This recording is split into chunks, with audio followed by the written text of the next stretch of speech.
nuestro colega, una nota que fue premiada a nivel internacional.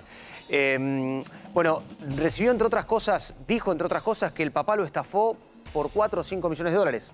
Por eso el congelamiento de fondos. Y que, bueno, recibió todo tipo de maltrato, que le pegaba.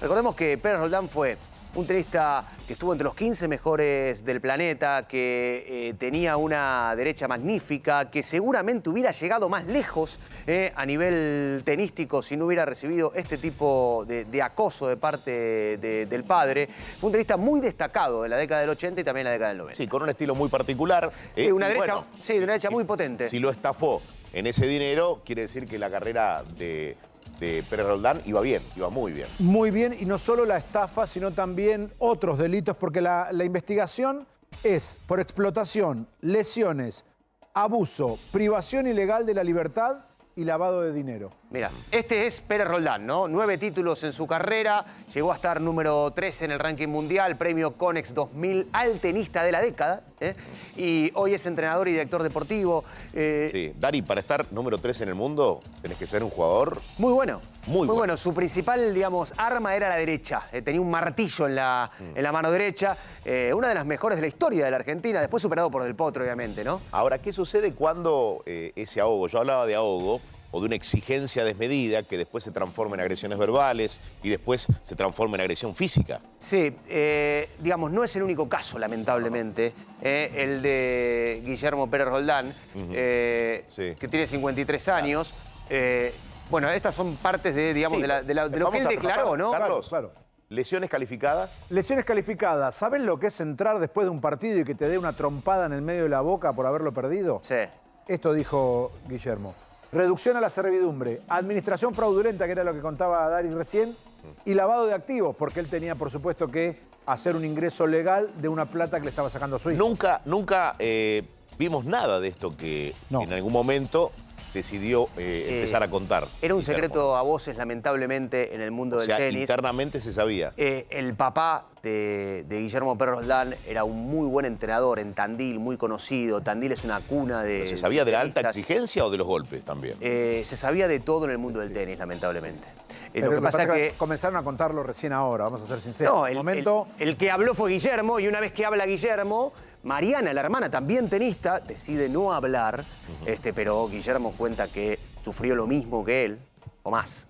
Pero Mariana, con la cual tuve una relación, digamos, profesional durante un tiempo, dice, le mandé varios mensajes, dice, no, yo no quiero hablar, No quiero hablar. Son decisiones. es pasado. Mirá, un poco lo que decía recién Darío, el propio juez federal de Azul que investiga esta causa, el doctor Gabriel Di Giulio, en el comunicado dice que la violencia contra niños o adolescentes no era visible en la década del 80. Por eso, por más que pasaron 40 años, es una especie de reparación para este colectivo vulnerable. Porque no es la única denuncia. Recién veíamos otra extenista que sigue viviendo en la zona, también lo denunció por delitos similares. Y hay todavía una que es igual de grave, que es por violación directamente. Claro. ¿Lo podemos sumar a Darío Mendelssohn? Claro. Es psicólogo especialista, bueno... Te quiero decir, perdón, déjame redondear esto de Tandil, Sí, a ¿no? ver. Tandil salieron Del Potro, Mónaco, Zabaleta, solo por nombrarte algunos tenistas que pasaron por esa academia, ¿no? Por la academia que conducía el papá de Guillermo Pérez Roldán. Bueno, partamos de un mundo hipócrita, ¿no? O de un ambiente hipócrita porque no se animaba a darle su apoyo a Guillermo Pérez Roldán para que juntara valor y denunciara lo que sí hizo con el paso del tiempo. ¿Qué tal, Darío? ¿Cómo estás? Buenas tardes. ¿Qué tal? Buenas tardes. Bien, Carlos, Darío y Eduardo desde aquí. Contanos, ¿cuál es tu primera mirada, digo? El valor, ¿no?, de quien se anima a hablar, a pesar de que haya pasado el tiempo, y cuenta esto que puede ser muy útil también para otras personas que estén pasando por lo mismo. A ver, me refiero también a jugadores de infantiles, Claro, chicos que de muy chicos ya empiezan a recibir el acoso de todo tipo y la presión de los padres. Contanos, Darío.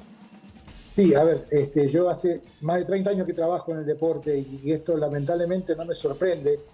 He tenido casos no tan profundos como el que están contando de Pérez Roldán, aunque como decía Darío antes, se sabía en aquella época que había rumores que había maltrato del caso de Pérez Roldán.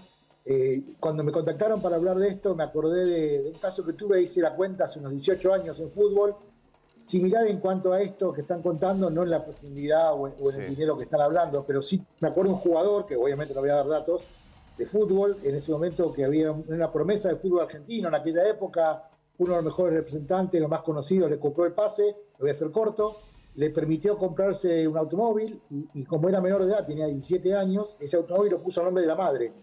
Cuando él quiso recuperar, cuando era mayor de edad y quiso poner el auto a su nombre, su madre se lo negó, porque dijo que el auto era de ella. Bueno, obviamente él rompió el vínculo con la madre, pero este es un caso emblemático que tuve, pero he tenido un montón de casos de deportistas que el principal problema está en la casa, donde, a ver, hago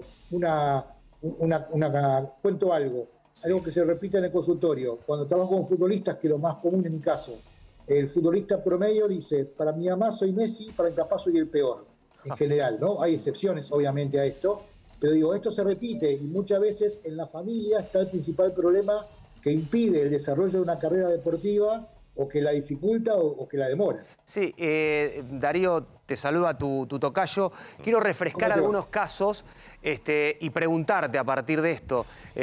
Porque digo, Andre Agassi, ex número 1 del mundo, pasó por una situación similar con su papá. Por ejemplo, le hacía tomar metanfetaminas. Jennifer Capriati, ex número 1 del mundo, terminó con una adicción a las drogas por la presión también de su padre. Época de oro del tenis, ¿no? Época de oro del tenis. Martina Hingis también sufrió el acoso de su mamá. Ellas o ellos logran hacer una carrera, como pudo hacerla Guillermo Pérez Roldán, y llega un momento donde se quiebran. Digo, el común denominador es que el deportista se quiebra y logra hablar cuando su carrera ya transitó un trayecto importante. Sí, en general pasa esto porque les da mucha vergüenza, obviamente, hablar de algo que es muy, muy íntimo, que es de su propia familia, y más allá de que por ahí en consultorio sí se abren un poco más, obviamente uno está encuadrado por el secreto profesional, cuentan cosas que realmente son terribles y que, digo, si uno pudiera entender y tratar de limitar a esos padres, sería mucho más beneficioso para estas personas.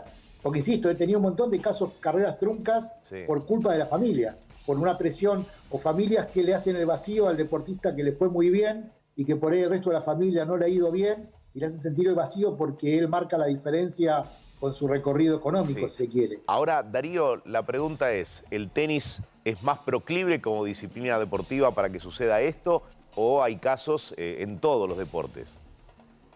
Yo creo que hay casos en todos los deportes. Me ha tocado, insisto, mi experiencia más que nada tiene que ver con fútbol. He tenido tenistas, basquetbolistas, también patinadores, pero digamos, lo que más he trabajado es con futbolistas. Y esto que están contando, con graduaciones diferentes, se ve en muchos futbolistas también, con lo cual no creo que sea privativo del tenis. Quizás lo que lo marca con más, lo más marcado tiene que ver con esto del deporte individual y que, digamos, en un grupo a lo mejor se puede diluir un poco a veces, porque uno puede hacer algún tipo de estrategia para tratar de que el deportista no le pese tanto cuando es grupal, pero en forma individual realmente entiendo que es mucho más complejo. Darío, cortita de mi parte, Carlos Estrione te saluda.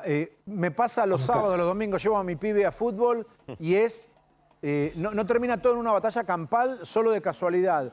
¿Qué es? Que los padres trasladamos nuestras frustraciones a nuestros hijos, es un nivel desmedido de que queremos defender o el deseo de hacer plata. O el deseo de hacer también, plata para que nuestro hijo funcione jugando al fútbol, por llamarlo de alguna manera. ¿A qué se debe?